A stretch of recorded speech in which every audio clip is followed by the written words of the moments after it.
Hi hello എല്ലാവർക്കും നമസ്കാരം.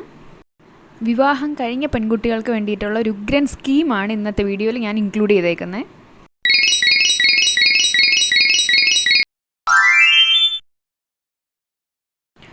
മംഗല്യ സമൃദ്ധി പദ്ധതിയിലേക്ക് ആപ്ലിക്കേഷൻസ് ക്ഷണിച്ച് തുടങ്ങിയിട്ടുണ്ട്. ജാനുവരി 2024 1-ാം തീയതി മുതലാണ് ആപ്ലിക്കേഷൻസ് എടുത്തു തുടങ്ങിയത്. ഇതിൽ അപ്ലൈ ചെയ്യാൻ വേണ്ടി നിങ്ങൾ ആദ്യം ചെയ്യേണ്ടത് ഈ സ്ക്രീനിൽ കാണുന്ന സൈറ്റിലേക്ക് ഫസ്റ്റ് കയറുക. ഇവിടെ അപ്ലൈ നൗവിൽ ക്ലിക്ക് ചെയ്യുമ്പോൾ നമുക്ക് അടുത്ത പേജിൽ ഇതിൻ്റെ മാർഗ്ഗനിർദ്ദേശം, അതുപോലെ ആപ്ലിക്കേഷൻ ഫോം, എന്തൊക്കെ ഡോക്യുമെൻറ്റ്സ് ആണ് ഇതിനോടൊപ്പം വെക്കേണ്ടത് എന്നുള്ള പൂർണ്ണമായിട്ടുള്ള ഡീറ്റെയിൽസ് എല്ലാം കിട്ടും. ആപ്ലിക്കേഷൻസ് കൊടുക്കുമ്പോൾ പ്രത്യേകം ശ്രദ്ധിക്കുക, ഡോക്യുമെൻറ്റ്സിനെ പോലെ തന്നെ ആപ്ലിക്കേഷൻ ഫോമും നിർബന്ധമായും വെക്കേണ്ട ഒന്നാണ്. അപ്പോൾ ആപ്ലിക്കേഷൻ ഫോം ഇല്ലാത്തതെല്ലാം റിജക്റ്റ് ചെയ്യും. ഈ 2023-24 എന്ന പീരീഡ് ആപ്ലിക്കേഷൻ ഫോമിൽ ഉണ്ടോയെന്നും കൂടി ഉറപ്പ് വരുത്തിയിട്ട് അത് അതിനോടൊപ്പം വയ്ക്കുക. ആപ്ലിക്കേഷൻസ് ഒന്നുകിൽ പോസ്റ്റ് വഴിയോ അല്ലെങ്കിൽ നേരിട്ടോ ഹാജരാക്കണം. അതിന് വേണ്ടിയിട്ട് പോസ്റ്റ് വഴി അയക്കാനുള്ള അഡ്രസ്സ് ഇതിൻ്റെ ഏറ്റവും അവസാനം കൊടുത്തിട്ടുണ്ട്.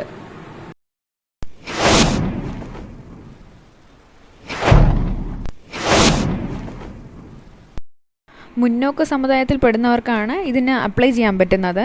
അതായത് SC, ST, OEC, OBC വിഭാഗക്കാർക്ക് ഇതിന് അപ്ലൈ ചെയ്യാൻ പറ്റത്തില്ല. അടുത്തതായി ശ്രദ്ധിക്കേണ്ട പോയിന്റ് എന്ന് പറയുമ്പോൾ, റേഷൻ കാർഡ് അപ്ലൈ ചെയ്യുന്നവരുടെ റേഷൻ കാർഡ് ഒന്നുകിൽ മഞ്ഞ കാർഡ് അല്ലെങ്കിൽ പിങ്ക് കാർഡിൽ പെടുന്നവരായിരിക്കണം. 2023 ജാനുവരി 1-നും 2023 ഡിസംബർ 31-നും ഇടയ്ക്ക് വിവാഹിതരായവർക്കാണ് ഈ സ്കീം കൊണ്ടുവന്നേക്കുന്നത്. ഈ 2 തീയതി ജാനുവരി 1-ഉം ഡിസംബർ 31-ഉം ഇത് രണ്ടും ഇതിനകത്ത് ഉൾപ്പെടും. വിവാഹം കഴിഞ്ഞ പെൺകുട്ടിയുടെ അച്ഛൻ, അമ്മ അല്ലെങ്കിൽ ഇവരില്ലെങ്കിൽ ഗാർഡിയൻ, രക്ഷകർത്താവ് ഉണ്ടെങ്കിൽ അവർക്ക് അപ്ലൈ ചെയ്യാം. ഇനി ഇതാരുമില്ല, അച്ഛനും അമ്മയും മരണപ്പെട്ടു പോയ പെൺകുട്ടിയാണ് അല്ലെങ്കിൽ ഉപേക്ഷിക്കപ്പെട്ട പെൺകുട്ടിയാണെങ്കിൽ പെൺകുട്ടിക്ക് സ്വയമായിട്ട് ഇതിനെ അപ്ലൈ ചെയ്യാവുന്നതാണ്.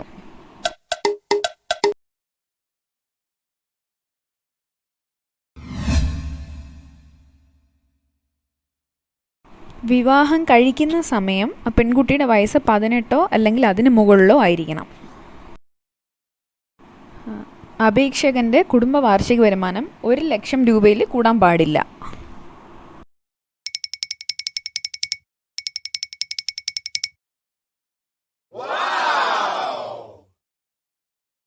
അതുപോലെ ശ്രദ്ധിക്കേണ്ട ഒന്നാണ്, ആപ്ലിക്കേഷൻസ് കിട്ടുന്നതിൽ വെച്ച് ഏറ്റവും വരുമാനം കുറഞ്ഞവർക്കായിരിക്കും അവർ മുൻഗണന നൽകി എടുക്കുന്നത്.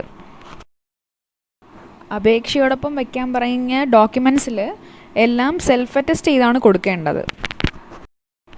അതിൽ പെൺകുട്ടിയുടെ പേരിലുള്ള ഡോക്യുമെൻറ്റ്സ് പെൺകുട്ടിയും ആപ്ലിക്കൻറ്റിൻ്റെ പേരിലുള്ള ഡോക്യുമെൻറ്റ്സ് ആപ്ലിക്കൻറ്റുമാണ് സെൽഫ് അറ്റസ്റ്റ് ചെയ്യേണ്ടത്.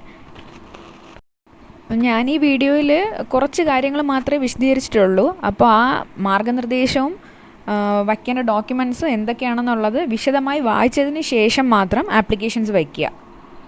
ഏതെങ്കിലും ഒരു ഡോക്യുമെൻ്റ് വയ്ക്കാതെ വിട്ടുപോയാൽ പോലും അത് റിജക്ഷൻ ആവും, നിരസിക്കപ്പെടും.